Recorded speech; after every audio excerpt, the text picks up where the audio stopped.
Bismillahirrahmanirrahim. Assalamualaikum warahmatullahi wabarakatuh. Alhamdulillah wassalatu wassalamu ala Rasulillah wa ala alihi wa sahbihi wa mawalah wa la hawla wa la quwata illa billahi wa ba'du. Kemudian salawat dan juga salam kita hadiahkan kepada Rasul kita Nabi besar Muhammad sallallahu alaihi wa ala alihi wasallam.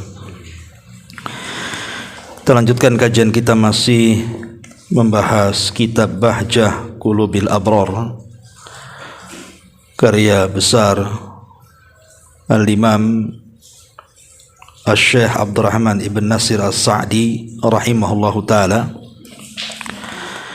Dan kita masuk pada hadis yang ke-11. Kita baca hadisnya.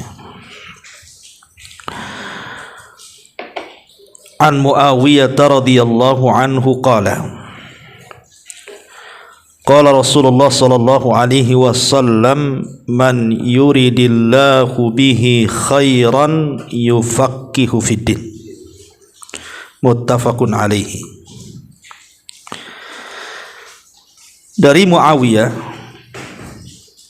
radhiyallahu an, penulis wahyu Nabi sallallahu alaihi wasallam dan raja pertama dalam Islam, pendiri Daulah Umayyah. Beliau berkata, Nabi sallallahu alaihi wasallam bersabda, barang siapa yang Allah kehendaki kebaikan bagi hidupnya, maka Allah akan mencerdaskannya atau memahamkannya dalam perkara agamanya. Ma'asyiral muslimat yang dimuliakan Allah Azza wa Jalla, hadis ini adalah sangat agung sekali untuk kita pahami, Bu. Karena hadis ini membuka seluruh kebaikan untuk kita dan menutup semua keburukan untuk kita. Bahkan hadis ini adalah jalan pintas menuju surga. Bahkan hadis ini pula yang sangat mulia ini menjadikan seluruh makhluk yang Allah Subhanahu wa taala ciptakan bertasbih untuk kita. Ma'asyiral muslimat yang dimuliakan Allah Subhanahu wa taala, di sini Rasul mengatakan man yuridillahu khairan yufaqihu fiddin. Barang siapa yang Allah Subhanahu wa taala kehendaki kebaikan dalam hidupnya, maka Allah Subhanahu wa taala akan memahamkan dia dalam agamanya. Ada sebuah hadis yang merupakan mafhum mukhalafah, pemahaman kebalikan dari hadis ini, walaupun riwayatnya dilemahkan para ulama, tetapi Al-Hafidz Ibnu Hajar rahimahullahu ta'ala mengatakan wa in kana dha'ifa, walaupun hadis ini lemah, akan tetapi maknahu sahih, maknanya sahih. Apa kata Rasul? Wa man lam yafqu fala khaira fihi. Siapa yang tidak memahami agamanya, siapa yang tidak belajar tentang agamanya, maka dia tidak akan mendapatkan kebaikan secara mutlak dalam hidupnya. Lihat bagaimana agungnya hadis ini, Bu. Jadi kalau Allah Subhanahu wa taala menghendaki sebuah kebaikan bagi kehidupan kita, maka Allah Subhanahu wa taala akan beri hidayah kepada kita untuk memahamkan agama kita. Tapi kalau Allah Subhanahu wa taala tidak berkehendak untuk memberikan kebaikan kepada kita, maknanya Allah tidak berikan hidayah kepada kita untuk memahamkan agama kita. Makanya belajar agama itu jangan dianggap enteng. Hadir di majelis taklim itu jangan dianggap rendah, dan jangan pernah malas. Karena di sini Nabi sallallahu alaihi wasallam yang mengatakan, barang siapa yang Allah kehendaki kebaikan, artinya kebaikan secara mutlak, maka Allah Subhanahu wa taala tuntun dia untuk memahamkan agamanya. Ma'asyiral muslimat yang dimuliakan Allah Azza wa Jalla, bahkan manusia itu menjadi baik itu ditentukan dua hal kan Bu. Manusia itu dianggap baik itu karena ditentukan dua hal. Pertama, khairiyatul akhlak. Dia memiliki keindahan akhlak, kebaikan akhlak.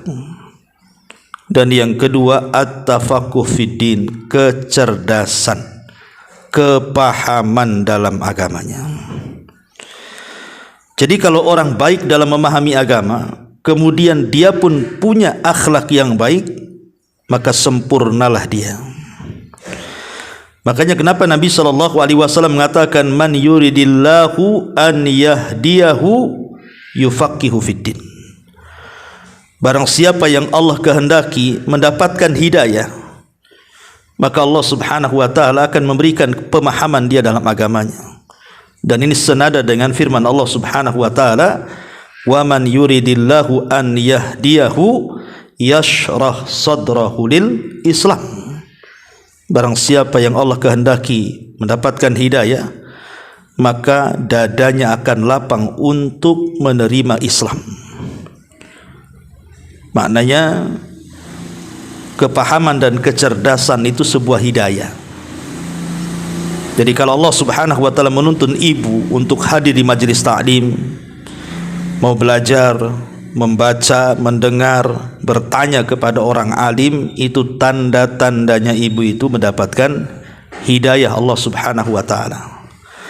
Karena tidak semua orang yang mau hadir di majelis taklim kan Bu. Tidak semua. Apalagi dengan cuaca hujan kayak gini, yang cuaca terang aja tidak mau datang, apalagi hujan. Apalagi hujannya ditambah petar-petir lagi, makin tak datang kan gitu ya. Ya Ustaz, tetapi kan saya juga ngikutin kajian. Di mana tuh? Lewat YouTube katanya. Beda Bu, ngaji lewat YouTube dengan ngaji langsung hadir di majelis taklim. Karena ngaji hadir di majelis taklim itu, selain daripada dapat pengetahuan, kita didoakan malaikat. Dan Allah Subhanahu wa taala berjanji untuk mengampuni dosa-dosa orang yang hadir di majelis itu. Makanya Rasul mengatakan, qumu maghfuran lakum. Berdirilah, pulanglah kalian, dosa-dosa kalian sudah diampuni. Ma'asyiral muslimat yang dimuliakan Allah Subhanahu wa taala, pertanyaan pun muncul, kenapa kita ini harus senantiasa terus belajar, memahamkan agama kita sendiri, terus membaca, terus bertanya kepada orang alim, sebagaimana Allah mengatakan, fas'alu ahla dzikri in kuntum la ta'lamun. Tanyalah orang alim kalau kalian tidak tahu. Karena manusia itu sangat berhajat dengan kecerdasan dalam agama. Baik ketika seseorang safar atau ketika mukim, baik ketika seseorang bangun atau ketika tidur, baik ketika seorang diam ataupun bergerak, itu semua ada ilmunya. Ada ilmunya. Kalau orang jahil tidak punya ilmu, ketika dia safar bingung dia. Ini gimana nih? Harus dikosor ke dijamaah? Bingung jadinya kan. Nggak ada air nih, mau tayamum ke wudu, macam-macam akhirnya. Kemudian ketika mukim pun tidak tahu, ada persoalan tak tahu, tidak bisa keluar dari persoalan itu. Ditanya pun wallahu alam. Bahkan kalau orang punya kepahaman dan kecerdasan dalam agama Bu, tidur seseorang aja bisa jadi ibadah, karena dia tahu ilmunya. Makanya ada istilah naumul alim, tidurnya orang alim itu khairun min ibadatil jahil. Lebih baik dibandingkan ibadahnya orang jahil. Saya ulangi Bu, tidurnya orang alim itu lebih baik dibandingkan ibadahnya orang jahil. Makanya ada hadis Nabi SAW sampai mengatakan, hadis ini dari sahabat Abdullah bin Abbas radhiyallahu anhuma, kata Nabi SAW, faqihun wahidun asyaddu ala syaitan min alfi abidin. satu orang yang faqih, satu orang yang alim, yang paham agama itu lebih keras bagi setan daripada 1000 ahli ibadah. Jadi setan itu lebih takut kepada orang alim walaupun satu orang dibandingkan 1000 orang yang beribadah kepada Allah Azza wa Jalla. Karena terkadang ribuan orang yang beribadah itu belum tentu ibadahnya sesuai dengan sunnah Nabi, sesuai dengan tuntunan Al-Quran kan Bu. Tapi kalau satu orang alim sudah barang tentu ibadahnya lillahi ta'ala karena Allah, karena dia punya pengetahuan bagaimana caranya ibadah. Ma'asyiral muslimat yang dimuliakan Allah Subhanahu wa taala, maka sekali lagi saya nasihatkan jangan bosan-bosan hadir di majelis ta'lim. Jangan bosan-bosan hadir di majelis ilmu. Karena tadi Bu, kalau orang punya ilmu Bu, maka orang itu akan mudah mengumpulkan pahala, akan mudah mengumpulkan kebaikan, karena dia tahu caranya.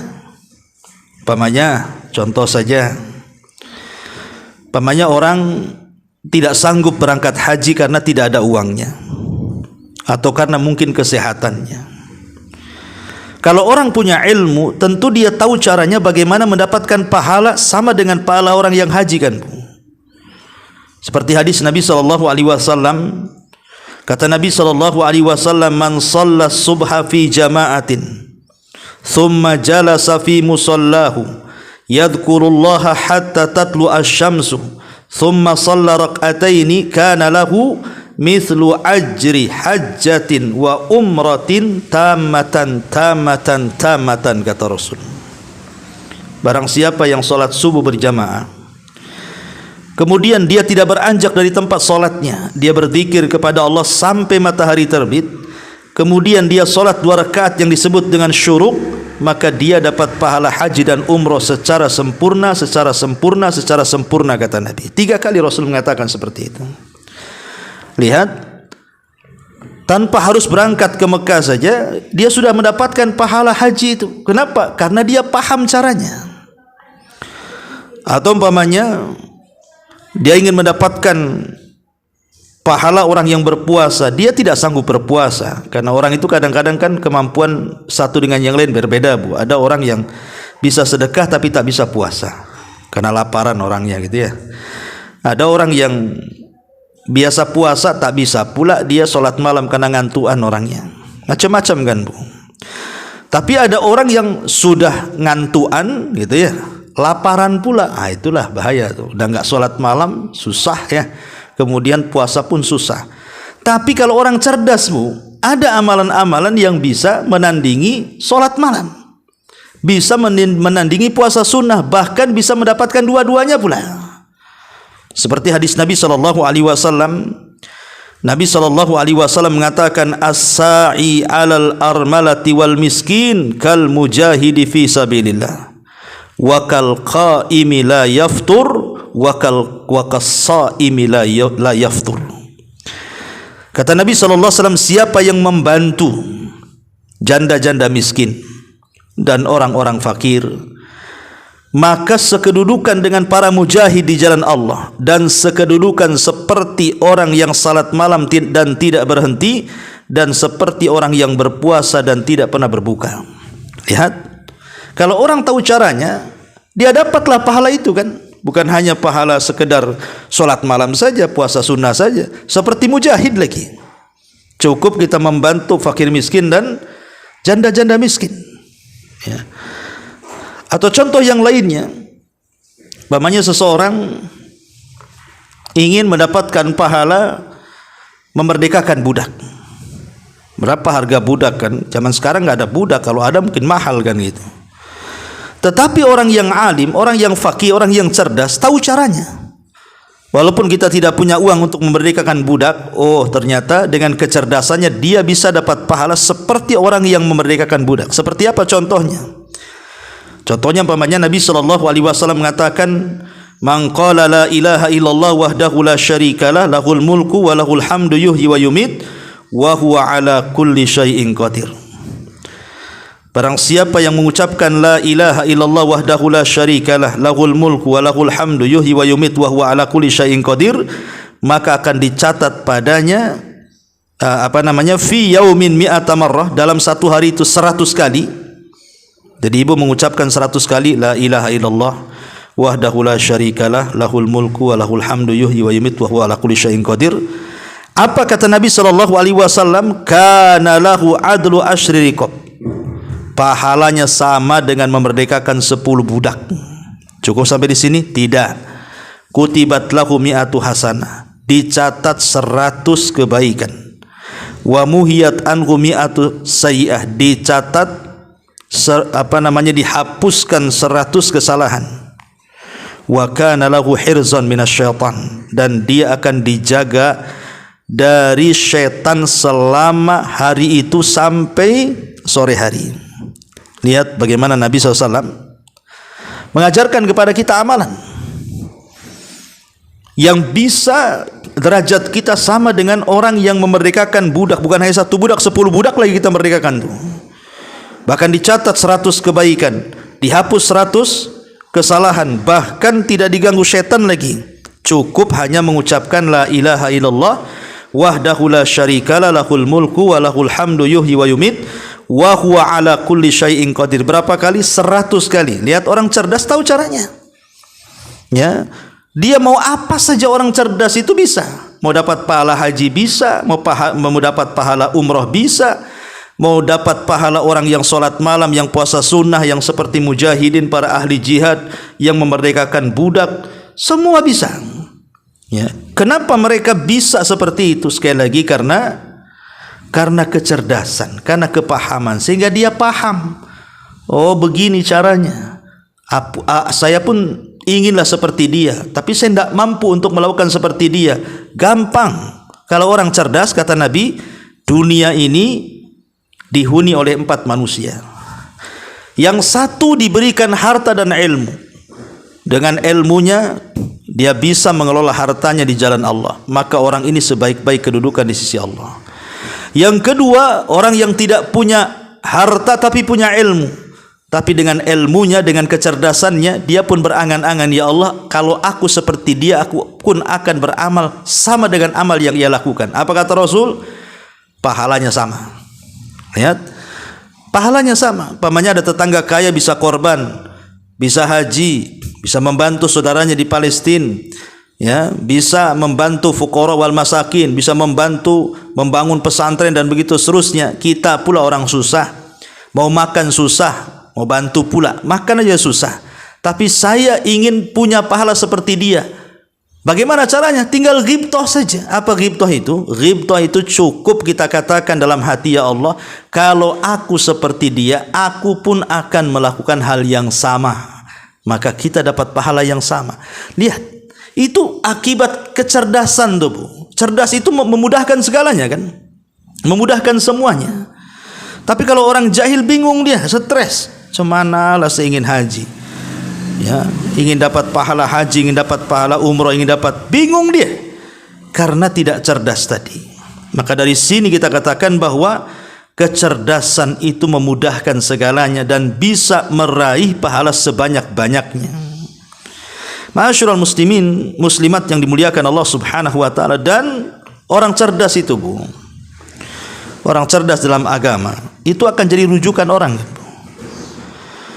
Ibu kalau cerdas, maka banyak orang yang akan bertanya kepada ibu, dan ibu akan menjawab dengan kecerdasan ibu kan.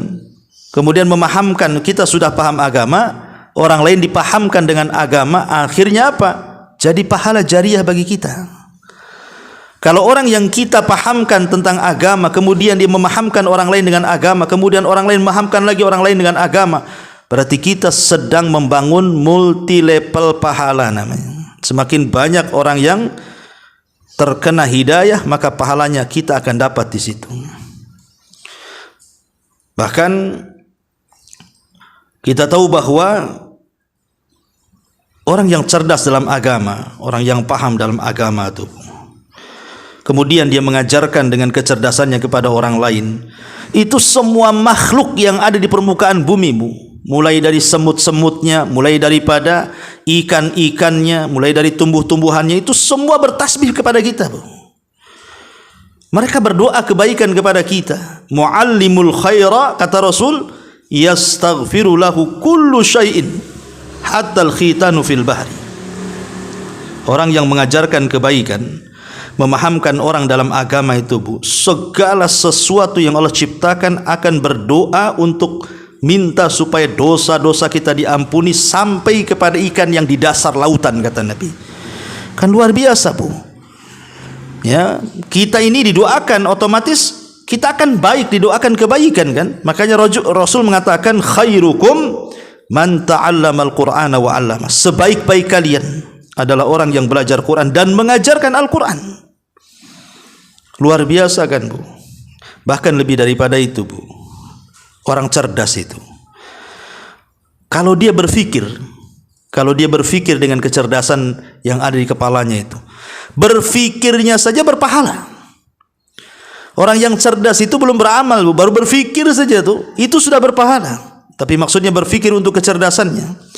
Makanya kata Nabi SAW, idza ijtahadal hakim fa asaba falahu ajran wa idza ijtahada fa akhta'a falahu ajrun wahid.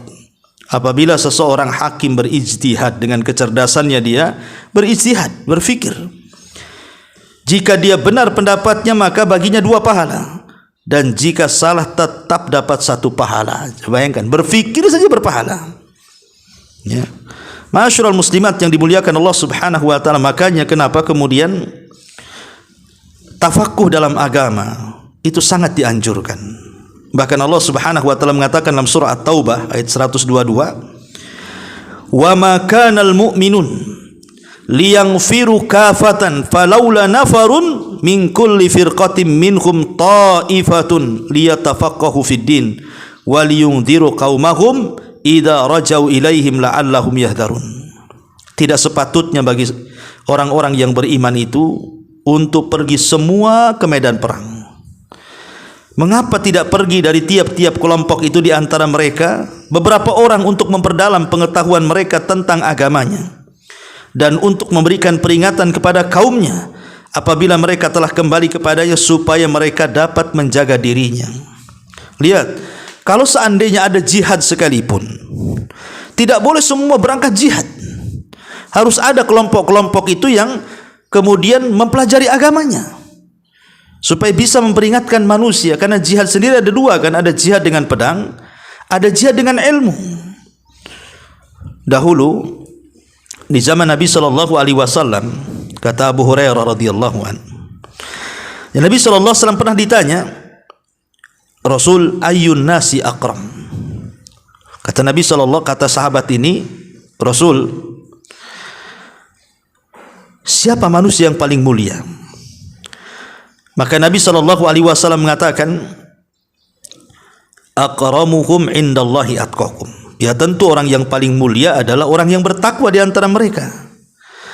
Tapi sahabat mengatakan, laisa an hadza nas'aluka ya Rasulullah. Bukan itu yang kami tanyakan. Maka Nabi SAW, fa aqramun nasi Yusuf Nabiullah, ibnu Nabiyillah, ibni Nabiyillah, ibni Khalilillah. Oh, kalau begitu kata Nabi SAW,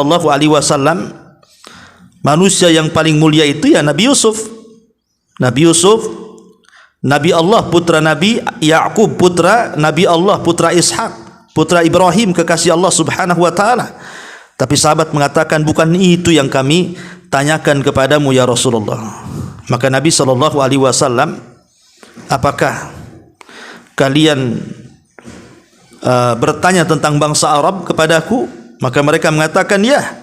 Maka Rasul SAW mengatakan, fa khiyarukum fil jahiliyati khiyarukum fil islami idza faqihu fid dini, kata Rasul. Maka Rasul SAW mengatakan,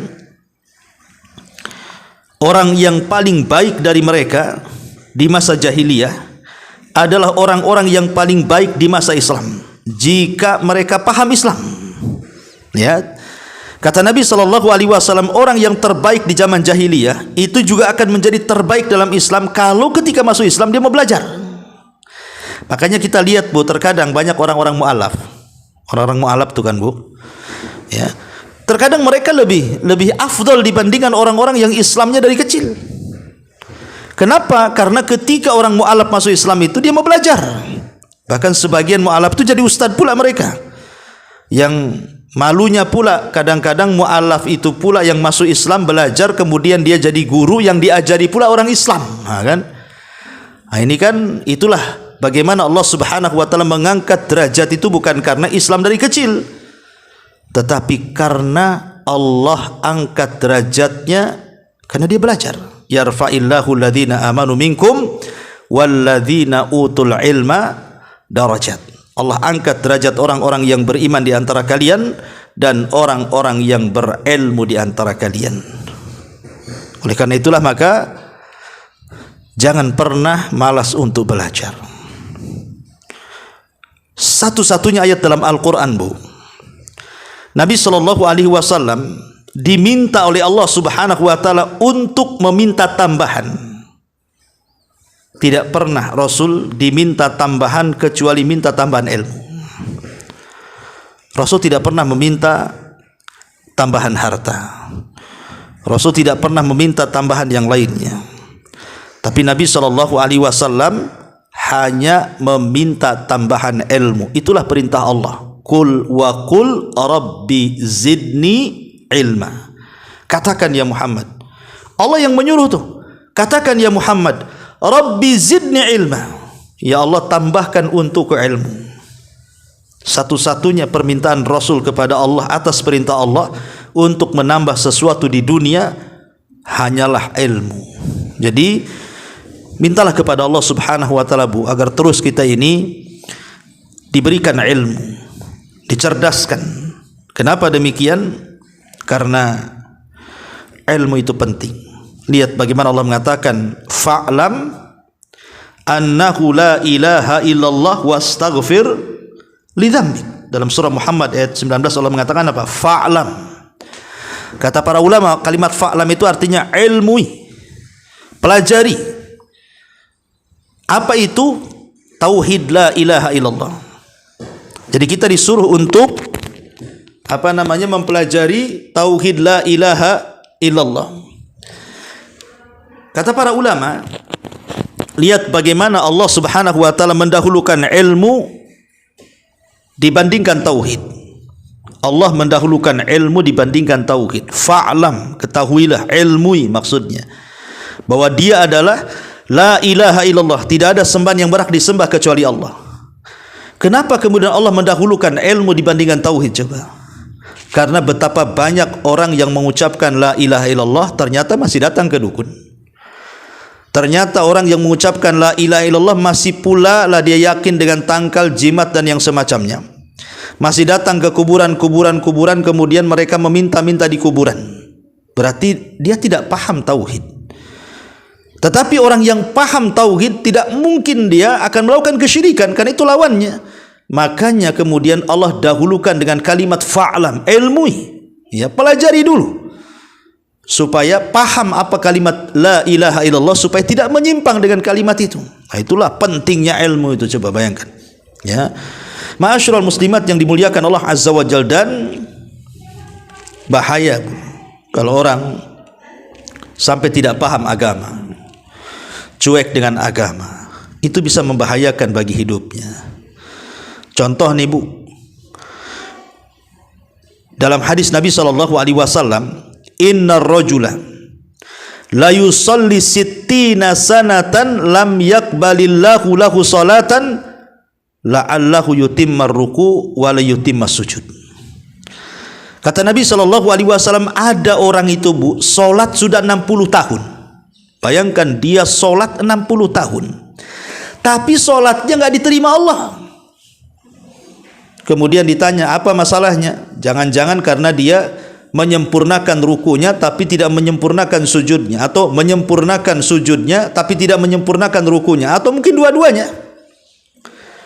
Lihat bagaimana Nabi SAW mengatakan ada orang solat 60 tahun gak diterima solatnya. Kenapa? Karena jahil dia. Kalau dia punya kecerdasan, pasti dia tidak akan melakukan itu. Dia tahu nih kalau ruku saya salah gak diterima, nih kalau sujud saya salah gak diterima, kan gitu, Bu, logikanya. Ya, makanya orang yang cerdas itu akan terhindar dari kebodohan, dan orang yang bodoh itu mencelakakan dirinya. Dia sholat tapi tidak diterima sholatnya. Kenapa? Karena bodoh. Ya. Terkadang okelah tidak ditolak semua ibadahnya kan. Terkadang ibadahnya dikurang-kurang tuh pahalanya. Sebagaimana Nabi SAW mengatakan, innal abda la yusalli salata ma yuktab lahu minha illa ushruha tus'uha thumunuha subu'uha sudusuha khumusuha rubu'uha thuluthuha nisfuha, dan begitu seterusnya kata Rasul. Terkadang ada seorang hamba salat, rupanya tidak membawa pahala kecuali 1/10-nya, 1/9-nya, 1/8-nya, 1/7-nya, 1/6-nya, 1/5-nya, 1/4-nya, 1/3-nya, atau mungkin separuhnya. Dan itu tergantung dengan kecerdasan dia, tergantung dengan pemahaman dia tentang solat. Kalau pemahaman dia tentang solat itu sempurna, bagaimana mulai dari takbir sampai salam, apa yang harus dibaca, apa yang harus dilakukan, maka akan sempurna juga pahalanya. Tapi ketika kemudian orang ini jahil, tidak paham, solatnya asal-asalan, bisa saja tidak dapat pahala, boleh jadi tidak dapat pahala. Walaupun dapat pahala ya tadi mungkin 1/10-nya, 1/9-nya, dan begitu seterusnya. Dan kalau jahil sama sekali, bisa saja ditolak sama sekali, seperti hadis Rasul, ada orang solat 60 tahun nggak diterima tuh, karena kejahilan dia. Ya. Bahkan yang lebih daripada itu, saya akan cerita Bu ya. Di zaman Nabi SAW, Rasul pernah mengutus pasukan tanpa dipimpin oleh Nabi, namanya Sariyah. Kemudian membawa kemenangan pulang mereka.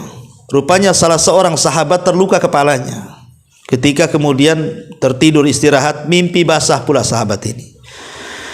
Kemudian dia bingung, gimana harus dilakukan, karena mimpi basah kan termasuk junub Bu, dia harus mandi kan. Masalahnya kalau dia mandi ada luka parah di kepalanya. Akhirnya dia tanya sama rekan-rekan seperjuangannya itu, bagaimana nasib saya ini? Semalam saya junub, apakah ada rukhsah bagi saya untuk tidak mandi? Semua kawan-kawan satu pasukannya mengatakan kamu harus mandi gitu. Itu yang kami dengar dari Nabi. Asal jawab saja Bu. Ya. Akhirnya kemudian dia mati pula habis mandi itu. Habis mandi mati Bu, karena lukanya semakin parah. Sampailah perkara ini kepada Nabi SAW. Apa kata Rasul? Qataluhu qatalahumullah. Kalian sudah membunuhnya, semoga Allah melaknat kalian, katanya. Kemudian Rasul mengatakan di ujung hadis, fa inna shifa'al as-su'alu. Obat bodoh itu tanya, kata Nabi. Jangan ngasih fatwa, gitu ya. Akhirnya apa? Lihat, nyawa orang melayang gara-gara berfatwa tanpa ilmu, tanpa ada pemahaman dalam agama. Makanya Nabi SAW sampai mengatakan dalam sebuah hadis itu, innallaha la yaqbadul ilma intiza'an min sudurin nasi, innama yaqbidul ilma biqabdil ulama. Allah tidak akan mencabut ilmu itu seketika dalam dada-dada kaum muslimin, tapi Allah mencabut ilmu itu dengan mewafatkan para ulama. Hatta idza lam yatruk aliman ittakhadhan nas ru'usan juhala fasu'ilu fa'aftau bighairi ilmin fadhallu wa adallu. Ketika sudah tidak ada orang alim, banyak orang jahil diangkat pula jadi pemimpin, mereka ditanya memfatwakan sesuatu, salah fatwanya, dia sesat-sesat pula semua manusia. Itu karena kejahilan. Ya. Jahil ini terkadang kita membawa dosa yang kita tidak tahu kita sudah keluar dari agama. Gara-gara jahil tuh Bu. Gara-gara kita tidak belajar, terkadang kita mengucapkan sesuatu atau melakukan sesuatu tanpa sadar pula ucapan kita kufur, perbuatan kita kufur, tanpa sadar pula kita keluar dari Islam. Contohnya seperti apa umpamanya? Umpamanya orang yang bermaksiat kepada Allah Subhanahu wa taala. Ada orang mabuk, kemudian nawarkan minuman sama ibu. Kata ibu apa? Ah enggak, saya enggak mau minum khamar, itu tidak sehat bagi saya. Tapi kalau engkau mau minum, minum sajalah. Nah, itu kan bahaya Bu kalimat itu. Harusnya ibu katakan, maaf khamar itu haram, saya tidak mau minum, kau juga jangan minum, itu haram. Nah, gitu harusnya kan gitu jawabannya Bu. Ini enggak, kalau saya sih enggak minum khamar, tapi kalau kau minum, minum aja. Nah, ini bahaya nih kalimat ini. Karena tidak cerdas dia, seolah-olah akhirnya apa? Tanpa sadar membolehkan yang diharamkan Allah. Sementara orang yang menghalalkan yang diharamkan Allah bisa kufur, istihza tuh. Ya, atau dengan entengnya seseorang kemudian menghina hijab, ya kan? Menghina cadar, menghina cingkrang, menghina janggut, menghina siwak, menghina sunnah-sunnah Nabi SAW, dihina dia. Dia tidak paham itu penghinaan seperti itu bisa jatuh pada istihza, dan istihza itu bisa kufur. Ya. Atau mungkin orang lagi marah tiba-tiba mengatakan tidak ada Tuhan. Oh, lagi marah tuh. Tidak ada Tuhan. Harusnya kan tidak ada Tuhan kecuali Allah gitu. Ini tidak ada Tuhan titik gitu. Lagi marah.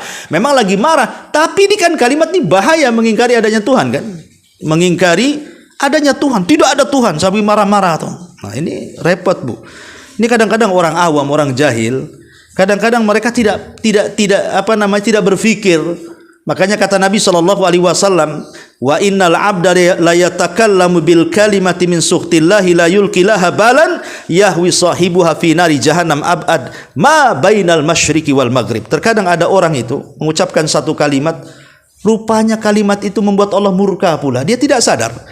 Tiba-tiba Allah masukkan dia ke dalam jahanam yang lebih jauh dalamnya dibandingkan jarak barat dan timur, kata Nabi.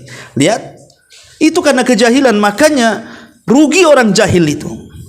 Maka dari sini, Bu, teruslah belajar, karena orang jahil ini bahaya. Hasan Al-Basri rahimahullahu ta'ala pernah ditanya tentang masalah adab. Ya Imam, anfa'ul adab, adab yang paling manfaat itu apa? Apa kata Hasan Al-Basri? Ada 3. Yang pertama at-tafaqquh fid din, yang kedua waz-zuhdu fid dunya, dan yang ketiga wal ma'rifatu bima lillahi alaika. Pertama tafaqquh dalam agama, belajar, cerdaskan dalam agama. Yang kedua zuhud dalam dunia. Yang ketiga tahu hak kita kepada Allah dan hak Allah kepada kita. Itulah disebut anfaul adab. Salah satunya tafaqquh fid din, belajar agama. Ya. Karena kalau orang paham ilmu, Bu, ilmu agama, Bu, maka dia akan paham cara beramal. Ya. Orang kalau ingin amalannya benar, amalannya lurus, amalannya diterima, maka dia harus punya ilmunya.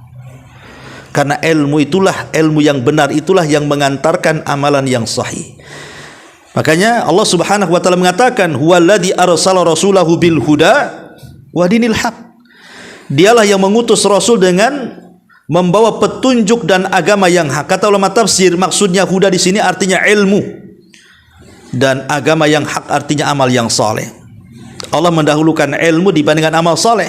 Ya, karena amal saleh tidak mungkin mampu dilakukan kecuali adanya ilmu. Makanya Imam Bukhari membuat bab dalam sahihnya, babul ilmi qablal qauli wal amal. Bab berilmu dulu, baru berkata-kata dan beramal.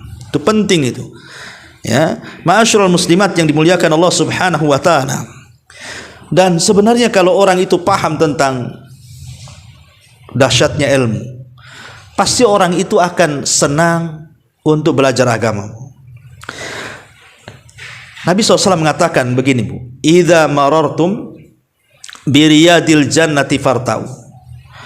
Kalau kalian berjalan tiba-tiba melewati taman-taman sorga, singgahlah di situ. Kalau seandainya pemerintah membuat taman yang indah sekali, Bu, ya, penuh dengan buah-buahan, dengan bunga-bungaan, dengan air mancurnya, dengan fasilitas joglonya atau apalah kan itu, kemudian kita ke situ duduk, rasanya malas untuk bergerak kan. Pengen kita lama-lama di situ menikmati keindahan alam. Itu taman dunia tuh. Kadang-kadang saking indahnya kita malas untuk langsung pergi, pengennya agak lama di situ kan, Bu. Macam mana dengan taman sorga coba? Taman dunia saja seindah itu, terkadang kita malas untuk pergi, macam mana taman sorga pula? Apa kata Rasulullah? Kalau kalian lewat di taman sorga, singgah di situ. Kemudian sahabat mengatakan, apa taman sorga itu Rasul? Maka Rasul mengatakan, hilakuz dzikri, orang yang berkumpul dalam rangka berzikir. Kata para ulama seperti Imam Nawawi mengatakan, maksudnya mempelajari halal dan haram. Di majelis taklim, di majelis ilmu, duduk belajar mana yang baik, mana yang buruk. Ya, dan orang kalau sudah dapat hidayah ingin belajar, Bu, insya Allah tenang, Bu. Senang orang itu duduk di majelis taklim walaupun ngantuk-ngantuk, tapi kan senang kan, Bu. Besok datang lagi kan, karena sudah dapat hidayah, Bu. Coba, Bu, orang yang tidak pernah duduk di majelis taklim, ibu bawa tetangga satu ke sini duduk. Bawalah siapa tetangga yang nggak pernah ngaji itu, Bu, bawa ke sini duduk 5 menit saja, Bu, itu kayak pantatnya kayak panas, Bu, mau pergi saja karena belum terbiasa. Ya, kalau sudah terbiasa kan dia yakin saya bukan duduk di rumah Pak Jul, sebenarnya saya sedang duduk di taman sorga. Cuman nggak nampak aja tamannya, yang ada tembok sana sini saja, karena nggak yakin tuh masalahnya. Tapi kalau yakin kita sedang duduk di taman sorga, nggak akan bergeming tuh, malah menikmati kajiannya kan, Bu, mendapatkan ilmu, ketenangan, malaikat mengepakkan sayapnya, memintakan ampun dosa kita, kita pulang pula tidak ada dosa. Alhamdulillah, itulah enaknya majelis taklim itu, Bu. Makanya hadis ini kalau kita pahami dengan betul-betul luar biasa. Man yuridillahu bihi khairan yufaqihu fiddin. Barang siapa yang Allah kehendaki kebaikan dalam hidupnya, pasti Allah pahamkan dia dalam agamanya. Mafhum mukhalafahnya, kebalikannya, barang siapa yang tidak Allah kehendaki kebaikan dalam hidupnya, berarti dia tidak mau belajar agama. Berarti di sini barometernya, Bu, kalau orang masih mau belajar, berarti masih ada pintu kebaikan. Tapi kalau orang sudah malas belajar, jangan harap ada pintu kebaikan bagi dia. Kan rugi, Bu. Hidup di dunia itu kan mencari kebaikan dan pahala. Makanya sampaikan kepada kawan-kawannya untuk terus belajar, hadir di majelis taklim, tanya kepada orang alim, dengar YouTube yang manfaat, yang ada ilmunya. Jangan macam-macam yang ditonton, nggak ada manfaatnya kan. Habis waktu hanya untuk mendengar yang tidak ada manfaatnya. Sementara waktu kita berlalu, umur kita pendek, rupanya tidak ada pengetahuan yang kita miliki, apa yang dipertanggungjawabkan dari umur kita di hadapan Allah Subhanahu wa taala kelak. Wallahu a'lam bishawab. Inilah di antara keutamaan memahami agama pada poin yang ke-11 dalam kitab Bahjah Qulubil Abrar. Wallahu a'lam bishawab. Sampai di sini aja, Bu. Kalau ada yang bertanya silahkan.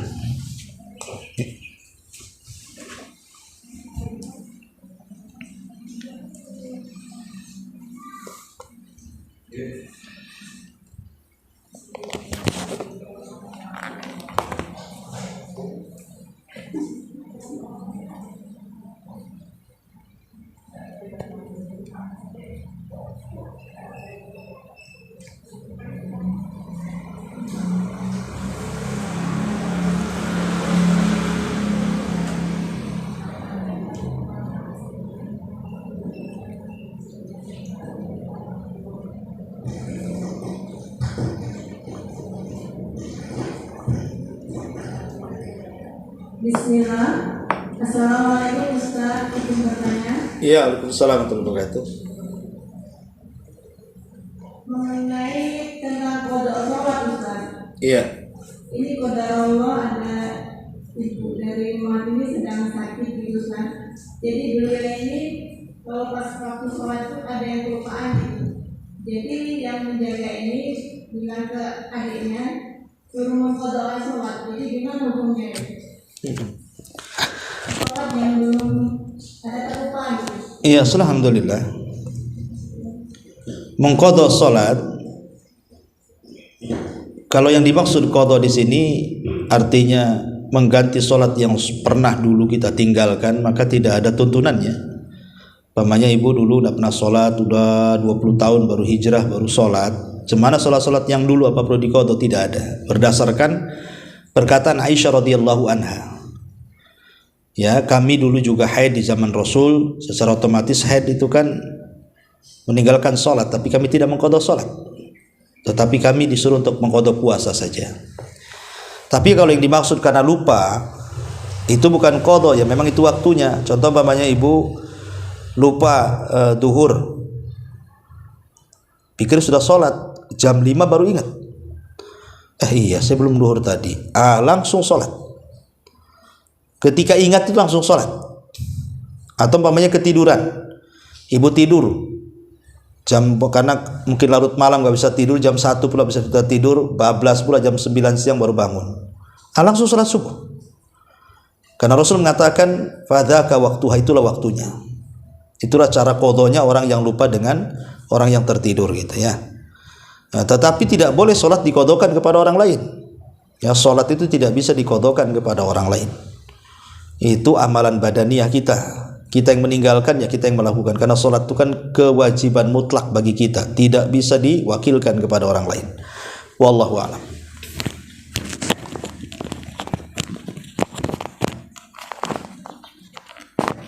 Nah. Oke, kalau sudah kita tutup. Subhanallah bihamdika, asyhadu an la ilaha illa anta, astaghfiruka wa atubu ilaik. Assalamualaikum warahmatullahi wabarakatuh.